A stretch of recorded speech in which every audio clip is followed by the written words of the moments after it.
तो जैसा कि लास्ट एपिसोड में हम लोगों ने देखा था कि फेंग हान उस घोस्ट एम्परर से अपनी जान छुड़ाने के लिए गोल्डन कोर को यूज करता है, जिसके एक्सप्लोजन से इतना बड़ा धमाका होता है कि घोस्ट एम्परर बहुत ही बुरी तरह से जख्मी होता है। उसकी बॉडी के टुकड़े टुकड़े हो गए थे और साथ में वो अपने घोस्ट फॉर्म में वहां से भागने की कोशिश करता है, मगर फेंग हान गेट ऑफ आवसी के जरिए उसके घोस्ट फॉर्म को भी पकड़ लेता है और वो हेल ऑफ गेट आवसी के अंदर चला जाता है। जिसके बाद फेंग हान गोल्डन डेजुलेट टेंपल की तरफ निकल जाता है और हमें दिखाया जाता है कि जब वो उस टेंपल तक पहुंचता है तो वो टेंपल बिल्कुल शांत और पुरसकून जगह पर होता है, जहां पर हल्की सी भी आवाज दूर दूर तक सुनाई देती है और इतनी ज्यादा खामोशी और सन्नाटा होता है कि वो छोटा बेबी भी काफी ज्यादा डर रहा था और वो कहता है कि यहाँ पे तो मुझे बहुत ही ज्यादा अजीब सा फील हो रहा है। मगर वो लोग ये जगह देखकर काफी सरप्राइज होते हैं कि वहां पर बहुत बड़े बड़े स्टैचूज बने हुए होते हैं और ये जगह ऐसा लग रहा था कि हजारों सालों से खाली पड़ी है और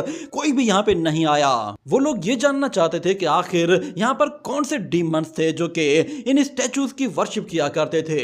यान कहता है कि मैंने भी आज से पहले इस तरह के स्टैचूज नहीं देखे थे और वो छोटा बच्चा कहता है कि जरा ये वाला स्टैचू तो देखो, ये कितना बड़ा है। और फिर यहाँ पर यान वो फेंग हान से कहता है कि ये जगह काफी दूर और खामोश है, मुझे लगता है ये जगह बिल्कुल सेफ है, क्यों ना हम लोग घोस्ट एम्परर से लिए हुए सारे के सारे ट्रेजर्स यहाँ पर देखेंगे कौन कौन से ट्रेजर्स मिले हैं। ये कहने के बाद फेंग हान वो स्टोरेज बैग बाहर निकालता है तो वो नेबुला बेबी कहता है कि जरा एक मिनट रुको, मैं खुद सारे ट्रेजर एक एक करके चेक करूंगा, मुझे नए ट्रेजर्स को देखने में बहुत मजा आता है। ये कहने के बाद वो उस बैग को खोलता है तो उसके अंदर उसे कुछ ट्रेजर दिखाई देते हैं, जिसके बाद वो एक एक करके उन्हें बाहर निकालता है। तो शुरू में तो वो ट्रेजर उसे कुछ खास समझ में नहीं आ रहे थे तो वो उन्हें फेंकता जा रहा था, मगर फेंग हान उन ट्रेजर्स को देखते ही समझ जाता है कि ये कितने कीमती ट्रेजर्स हैं। उनमें से एक सोर्ड फॉर्मेशन ट्रेजर भी मौजूद होता है जिसे फेंग हान अपने पास रख लेता है और कहता है कि ये आगे चलकर माउंटेन प्रोटेक्शन सेफ्टी के लिए काम आएंगे। और वो नेबुला बेबी फौरन से एक अम्ब्रेला बाहर निकाल कर फेंक देता है तो फेंग हान उसे फौरन से उठाता है और उसे पता चलता है कि ये तो वही ट्रेजर है जो कि घोस्ट एम्परर उसे पकड़ने के लिए यूज कर रहा था। ये कहते ही वो उस फॉर्मेशन को दोबारा से अनलॉक करता है और कहता है कि इसे दोबारा से रिफाइन किया जा सकता है, इसके अंदर मौजूद जितने भी पावरफुल घोस्ट हैं इन्हें स्पिरिट में नॉरिश किया जा सकता है। इस तरह ये घोस्ट फॉर्मेशन पहले से ज्यादा ताकतवर बन जाएगी और मैं इस फॉर्मेशन को अपने रीइंकार्नेशन पीक पे प्रोटेक्शन के लिए लगा सकता हूँ। अचानक वो नेबुला बेबी उस बैग के अंदर कोई चीज देखता है, जब वो उसे खींचकर बाहर निकालता है तो वो जायंट हैंड जो कि घोस्ट एम्परर ने यूज किया था वो उसके पास होता है। उसका साइज देखकर फेंग हान भी हैरान हो गया था, मगर वो नेबुला बेबी उसे नहीं उठा पा रहा था, जिसकी वजह से वो उस हैंड को फेंग हान की तरफ फेंकता है, जिससे फेंग हान साइड में हट जाता है। मगर वो लोग देखते हैं कि ये हैंड हेवन कवरिंग हैंड है और उसका ऑरा भी काफी ज्यादा पावरफुल होता है। उसे देखकर फेंग हान कहता है मैं नहीं जानता इसे किस तरह कल्टीवेट करना है और कैसे यूज करना है। ये सुनकर यान हंसते हुए कहता है कि असल में हेवन कवरिंग डिमोनिक आर्ट और हेवन कवरिंग हैंड टेक्निक ये असल में 5 स्पिरिचुअल एम्परर के लिए ही क्रिएट किए गए थे। यूं समझ लो कि तुमने आगे चलकर जो 5 एलिमेंट एम्परर बनना है उसके लिए ही ये चीजें बनी है। शायद घोस्ट एम्परर इन वेपन्स की डिवाइन एबिलिटीज के बारे में नहीं जानता था, यही वजह है कि शायद वो इस हैंड को कंप्लीटली रिफाइन नहीं कर पाया। वो फेंग हान से कहता है कि तुम इसे फौरन से एब्जॉर्ब कर लो और इसे अपनी 5 स्पिरिचुअल एलिमेंट पावर के जरिए रिफाइन कर दो, ये बहुत ही आसानी से रिफाइन भी हो जाएगा, जिसके बाद तुम इसे जब चाहे यूज कर सकते हो। ये सुनकर वो नेबुला बेबी कहता है ये तो बहुत अच्छी बात है फेंग हान, जल्दी करो इसे उठाओ और यहाँ से दफा करो क्योंकि इसकी स्मेल से तो मेरी जान जा रही है। ये सुनने के बाद फेंग हान फौरन से अपनी पावर का इस्तेमाल करते हुए उस जायंट हैंड को हवा में ऊपर उछाल देता है और उसे अपनी बॉडी में एब्जॉर्ब करने के लिए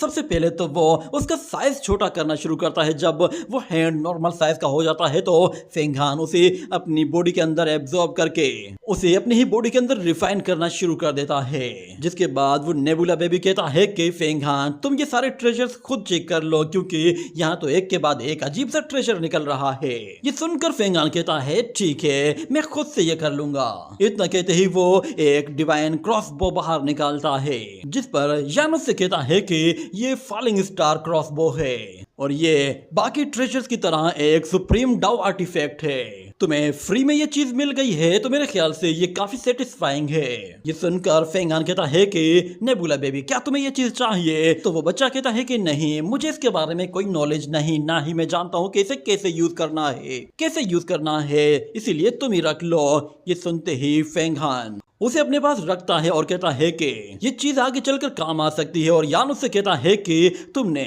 उन 3 असैसिनेटर्स के कोर को अभी रिफाइन कर लेना चाहिए। तो फेंगान भी इसके लिए हाँ कहता है, क्योंकि वो जितना ज्यादा इंप्रूव करेगा उसे 5 स्पिरिचुअल एलिमेंट रूट को ढूंढने में उतनी ही ज्यादा आसानी होगी। और वो नेबुला बेबी भी कहता है ये आइडिया अच्छा है, चलो पहले उन कोर को अच्छी तरह से रिफाइन कर लेते हैं। ये कहने के बाद फेंगान उन तीनों असैसिनेटर्स के गोल्डन कोर को रिफाइन करने के लिए वहीं कल्टीवेशन करने बैठ जाता है। और जैसे ही एक डिवाइन कोर को बाहर निकालता है तो वो उसे रिफाइन करने के साथ साथ उसकी डिवाइन एबिलिटीज को भी एब्जॉर्ब कर लेता है, जिससे उसकी डिवाइन एबिलिटीज और भी ज्यादा बढ़ जाती है और फेंगहान की स्ट्रेंथ भी काफी ज्यादा इंप्रूव हो जाती है। ये देखकर यानुस से कहता है कि तुम्हें 55 डिवाइन एबिलिटीज मिल गई है, जबकि तुम सिर्फ अवतार रियलम के 5th लेवल में हो और तुम्हारी स्ट्रेंथ अभी 1.2 मिलियन हॉर्सेस के बराबर हो चुकी है। जब तुम इन गोल्डन कोर को पूरी तरह से ट्रांसफॉर्म करोगे तो तुम्हें पता चलेगा कि तुम इनकी पावर से कितने ज्यादा ताकतवर बन सकते हो।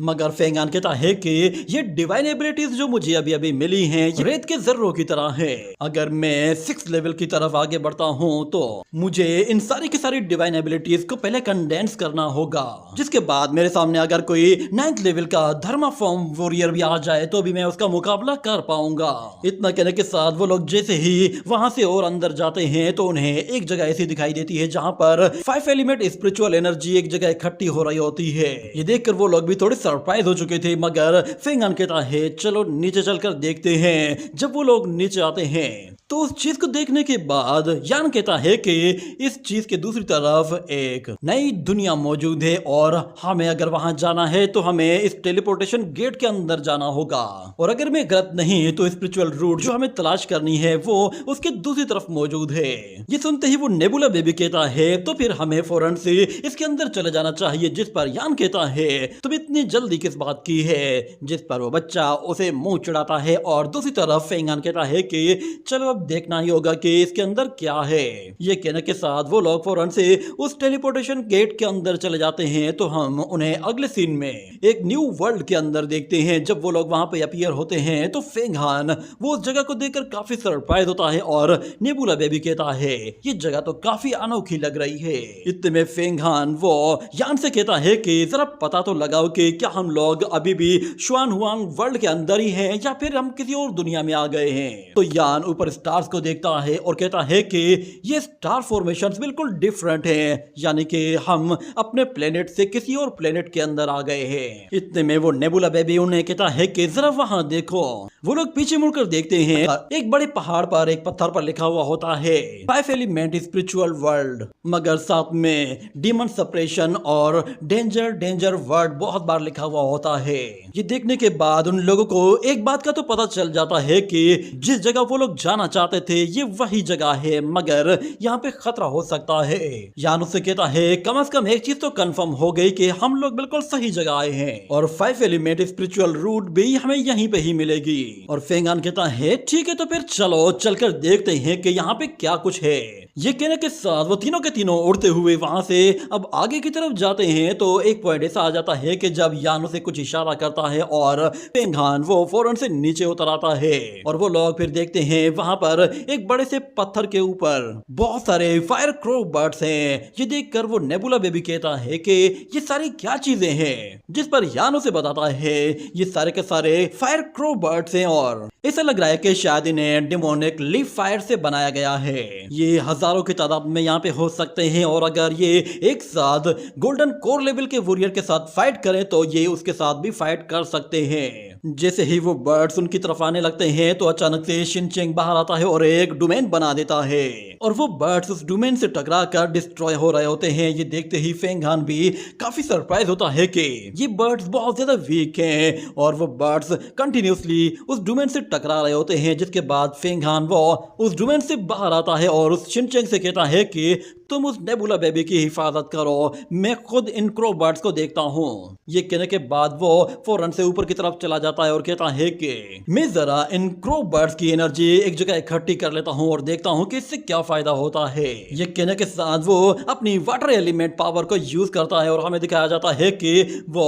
वाटर एलिमेंट को इस तरह यूज करता है कि उसके साथ एक बहुत बड़ा एनर्जी ब्लास्ट कर देता है, जिससे सारे के सारे क्रो बर्ड्स एक ही धमाके में टुकड़े टुकड़े हो जाते हैं और फेंग हान उन्हें बहुत ही आसानी से एनर्जी फॉर्म में एक बॉल के अंदर जमा कर लेता है, जिससे देखते ही देखते उसकी हार्ट बीट बहुत तेज हो जाती है। और फेंग हान कहता है ये जगह तो सच में एक ट्रेजर लैंड की तरह है। इन क्रो बर्ड्स को मारने की वजह से मेरी फायर एट्रीब्यूट पावर काफी हद तक इम्प्रूव हो गई है। अगर मैं इसी तरह 5 एलिमेंट स्पिरिचुअल बीस्ट को मारता रहूं तो मैं यहाँ पर अपनी बाकी की एलिमेंट पावर्स को भी बूस्ट अप कर सकता हूँ। और अगर यहाँ पर मुझे पांचों की पांचों एलिमेंट पावर्स मिल जाती हैं तो मेरी डिवाइन एबिलिटी तो काफी हद तक इम्प्रूव हो जाएगी। बस अब उम्मीद यही है कि जिस तरह यहाँ पर क्रो बर्ड्स थे इसी तरह के और भी बहुत सारे डीमंस या फिर बीस्ट होंगे। और वो नेबुला बेबी कहता है शायद स्पिरिचुअल रूट मिलने से पहले ही तुम अपनी 5 एलिमेंट एम्परर पावर को कंप्लीशन लेवल तक ले जा सकते हो। ये सच में कमाल की चीज है।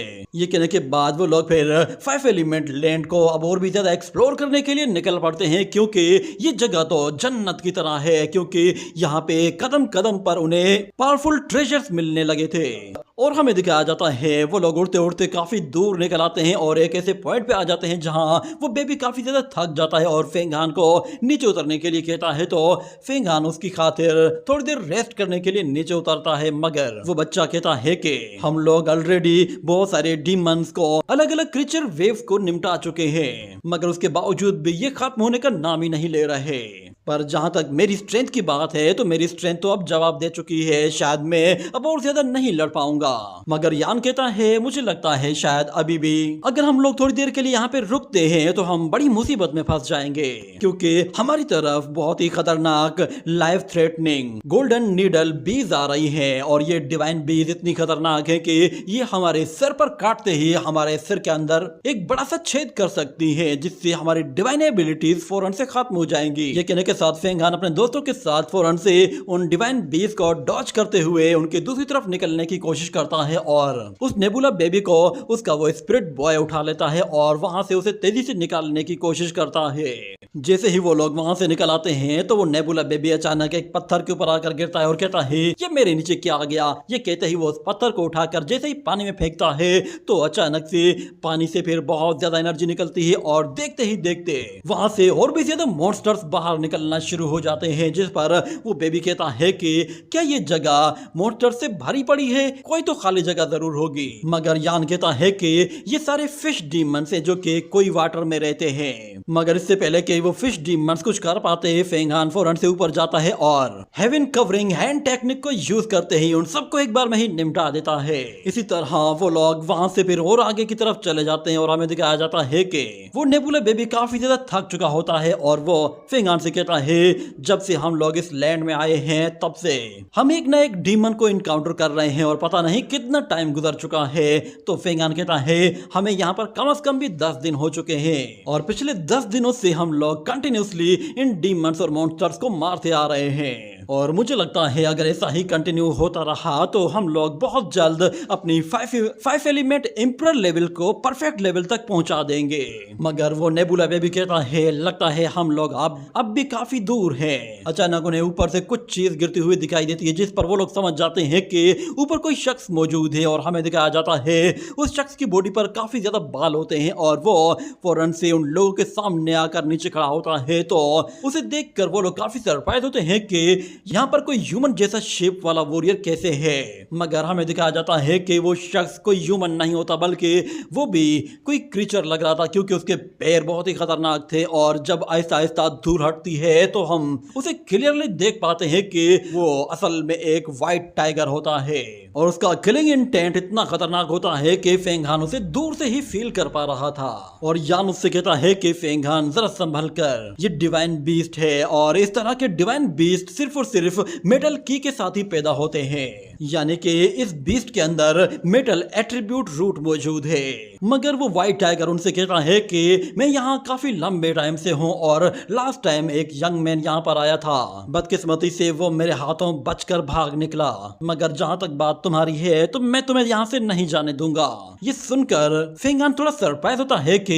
यहाँ पे कोई यंग मैन आया था, जरूर वो मेंग शाओबाई होगा। जिसके बाद वो व्हाइट टाइगर से कहता है कि तुम दिखने में इतने बुरे नहीं, ना ही तुम्हारा पावर लेवल इतना लो है, मगर बदकिस्मती से तुम्हारी बॉडी में मेटल की रूट मौजूद है और मुझे वो हर हाल में चाहिए। उसे हासिल करके ही मैं अपनी पावर इंप्रूव कर सकता हूँ। तुम्हें मारने के बाद वो डिवाइन एबिलिटी भी मैं अपने पास रख लूंगा और मेरी मेटल की परफेक्शन लेवल तक चली जाएगी। ये सुनकर व्हाइट टाइगर कहता है, एरोगेंट बॉय, तुम जानते हो ना तुम्हारी मौत तुम्हारे सामने खड़ी है। ये कहने के साथ दोनों ही एक दूसरे पर अपनी सोर्ड्स लेकर टूट पड़ते हैं और हमें दिखाया जाता है दोनों के सोर्ड स्किल्स काफी लाजवाब होते हैं। और फेंगान नोट करता है कि इस व्हाइट टाइगर की स्पीड और स्ट्रेंथ भी काफी अच्छी है, मगर फेंगान अपनी स्ट्रेंथ और स्पीड भी काफी बढ़ा चुका होता है, जिसकी वजह से वो उस व्हाइट टाइगर को बिल्कुल कांटे की टक्कर देता है और दोनों ही एक दूसरे पर ताबड़तोड़ हमले करते हैं। मगर हम देखते हैं अचानक से वो व्हाइट टाइगर तो वाइल्ड होता जा रहा होता है और उसके अटैक्स और भी ज्यादा पावरफुल बनते जा रहे होते हैं, क्योंकि